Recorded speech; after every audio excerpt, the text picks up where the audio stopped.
രാവിലെ പതിവ് പോലെ നമ്മളുടെ കരിങ്കോഴികൾ വളർത്തുന്ന നമ്മളുടെ കൂടിൻ്റെ ഉള്ളിലാണ് ഞാനിപ്പോൾ ഉള്ളത്. അപ്പോൾ എല്ലാവരെയും ഇതുപോലെ അഴിച്ചു വിട്ടു. ഇതിൽ 1 മാസം മുതൽ മുട്ടയിടുന്ന പ്രായമുള്ള കോഴികൾ വരെ നമ്മളുടെ ഈ കൂട്ടത്തിലുണ്ട് കേട്ടോ. അതുപോലെ നല്ല പൂവന്മാരും എല്ലാതും നമ്മളുടെ ഈ കൂട്ടത്തിൽ കാണുന്നുണ്ട്. നമ്മളിപ്പോൾ രാവിലെ ഇവർക്ക് കൊത്തി തിന്നാനായിട്ട് പുല്ലാണ് ഇട്ട് കൊടുത്തിരിക്കുന്നത്. അത് നമ്മളുടെ കൂടിന് ചുറ്റും വളരുന്ന പടർന്നു പിടിക്കുന്ന പുല്ലൊക്കെ ഇതുപോലെ പറിച്ചിട്ട് നമ്മൾ കൊടുക്കാറുണ്ട്.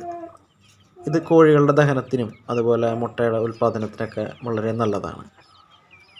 അതുമാത്രമല്ല, നമ്മൾ ഇവരെല്ലാവരെയും ഇതുപോലെ അഴിച്ചുവിട്ട് വളർത്തുന്നത് കൊണ്ട് മണ്ണിൽ കൂടെ നടന്നവർക്ക് അവിടെയുള്ള ചെറിയ ചെറിയ പ്രാണികളെയും ചെതൽ അങ്ങനെയുള്ളവരൊക്കെ കൊത്തി തിന്നാനുള്ളൊരു സൗകര്യം കൂടെ നമ്മളുടെ കൂടിനുള്ളിൽ നമ്മൾ ഒരുക്കിയിട്ടുണ്ട്. അപ്പോൾ ഈ കാണുന്നതെല്ലാം അവർ പുല്ലും അതുപോലെ ചെറിയ ചെറിയ പ്രാണികളെല്ലാം കൊത്തി തിന്നുകൊണ്ട് നടക്കുന്നതാണ് കേട്ടോ.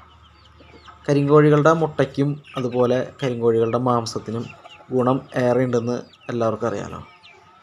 അപ്പോൾ അതിൻ്റെ നാച്ചുറലായിട്ടുള്ള ഗുണം കിട്ടുന്നതിനും കൂടെ വേണ്ടിയിട്ടാണ് നമ്മളിതുപോലെയുള്ള തീറ്റകളും അതുപോലെ സൗകര്യങ്ങളൊക്കെ നമ്മൾ ഒരുക്കിയിരിക്കുന്നത്. അപ്പോൾ അങ്ങനെയാണ് നമ്മളിവിടെ ഇപ്പോൾ ഇങ്ങനെ കോഴികളെ വളർത്തിക്കൊണ്ടിരിക്കുന്നത്.